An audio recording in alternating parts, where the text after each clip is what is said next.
Welcome back, everybody. We're diving deep this time into a story that's got it all. Family drama, famine, you name it. We're in Genesis chapter 43 with Joseph and his brothers. And let me tell you, this chapter throws us right into the action. Oh, it does. It does. Like walking onto a stage and the play's already halfway through. Right. All this tension, remember, from last time? Jacob and his family are just trying to survive. Famine's hit hard. Yeah, their only hope is this powerful guy in Egypt. Who they don't know is Joseph. Their brother, they sold into slavery years ago. Oh, man, talk about a tangled web. Yeah. We pick up with them having already made one trip to Egypt for food. A harrowing trip, don't forget. Now they got to go back, but there's a catch. This ruler, Joseph, he's insisting their youngest brother Benjamin comes along this time. And there's the conflict. Jacob is, well, can you blame him? He's terrified of losing another son, especially Benjamin, his youngest. But if they don't go back to Egypt, starvation. It's a lose-lose situation, Yeah. Awful position for Jacob to be in. I mean, imagine that. Haunted by what happened to Joseph, and now the whole family's survival is on his shoulders. Makes you think, how far would we go to protect our loved ones? What sacrifices would we make? Heavy stuff. So in this story, it's Judah who steps up. One of the brothers. And remember, he was involved in selling Joseph off. Right. But here, he's like a different guy, pleading with Jacob, promising to protect Benjamin with his own life. Talk about character development. We're seeing the leader he'll become. Makes you think about accountability in our own lives, right? Huh? Being there for friends, keeping promises, that sense of responsibility, it's huge for trust and relationships. Huge. Judah's a reminder that we can grow, redeem ourselves, even if we've messed up in the past. Totally. So the brothers, they head off to Egypt. Heavy hearts, gifts galore, arrive at Joseph's house. Can you imagine that anxiety? Facing the very person they betrayed. Terrified of being accused of stealing because of the money that reappeared in their sacks last time. Dramatic irony at its finest. Yeah. They have no clue it's Joseph. Right. But for Joseph, this is what a reunion. Seeing Benjamin, his brother, haven't seen each other since childhood. It's powerful, those family bonds. You can't make this stuff up. He's so overwhelmed he has to, go weep in private. Just a human moment. Absolutely. No matter how much time passes, those connections remain. So Joseph puts on a feast for his brothers, but they eat separately from the Egyptians. Why do you think that is? Imagine going to dinner at a friend's and they make you eat in another room. It's about social customs back then in Egypt. Ah, so it's not just about the food. Food was belonging, status. By having them eat separate, Joseph's acknowledging they're outsiders. Right. And it hints at how complex his identity is, caught between his Egyptian role and his Hebrew roots. Now, here's where it gets even more interesting. Joseph, he sets up this test. He does. Gives Benjamin 5 times as much food as the other brothers. No, it's not favoritism. He's watching them. Yeah, he's Yeah. seeing if their jealousy, their resentment is gone. Have they learned from the past?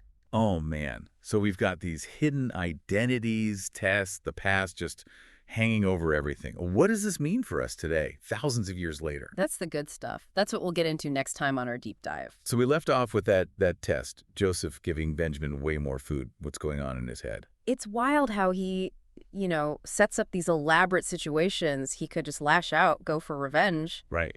But instead, it's like he's running an experiment, a psychology experiment almost. It makes you think, how do we react when we've been hurt? Do we try to get even, or I don't know. It's powerful what Joseph does. Despite all that pain, he's showing us forgiveness. Doesn't mean he condones it, but he's choosing to see the humanity in them. It's hard, though, that kind of forgiveness, especially when it's, really deep hurt. This story doesn't shy away from that, though. How complicated forgiveness can be. It's not just a, poof, I forgive you moment. Right, it's a process. Look at Judah. He helped sell Joseph into slavery, right? But now, years later, he's changed, protecting Benjamin, willing to sacrifice himself. It's like a flower blooming in the desert. I don't know. Second chances, redemption. People aren't static. We change, we learn. Hopefully we get better. That's optimistic. In a world that feels sometimes very judgmental. But there's this trust element, too. Jacob letting Benjamin go after everything. The gamble. He's putting his faith in his sons. It's courage. Letting go of control. We can't always protect the ones we love, Letting go. Trusting. Well, sometimes that's the most powerful thing. Opens the door for healing. Leap of faith. Even when you're scared, doubtful. This whole story, it's about the consequences of what we do. One decision, sending Joseph off, leads to him saving the family. Like dominoes, right. Every little thing we do, it ripples out. Kind of amazing, kind of scary. The responsibility we have to hurt, to heal. We got to walk carefully, act with purpose, be a force for good if we can. This deep dive, it's been eye-opening, and we're not done yet. Coming up, we'll dig even deeper into forgiveness, what it means to face the past. Welcome back to our deep dive into Genesis chapter 43. Forgiveness, trust, the wild ride of Joseph and his brothers, we've covered it all. And now it's almost time.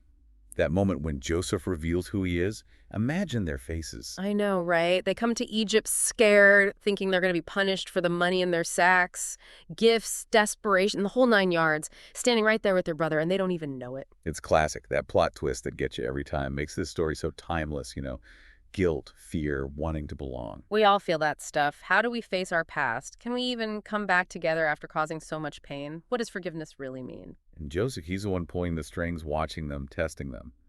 But why? Is it revenge or something else? That's the cool part. No easy answers. You see him struggling, having to step away, because it's all so much. He's not this, robot. He's hurting, trying to figure out how to heal, how to maybe find peace with it all.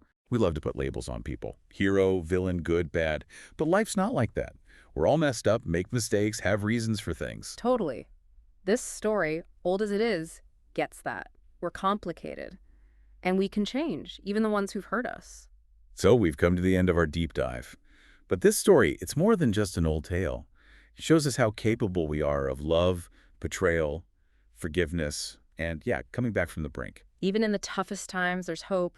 Be kind, try to understand, see the good in people even when it's hard. Until next time, keep diving deep.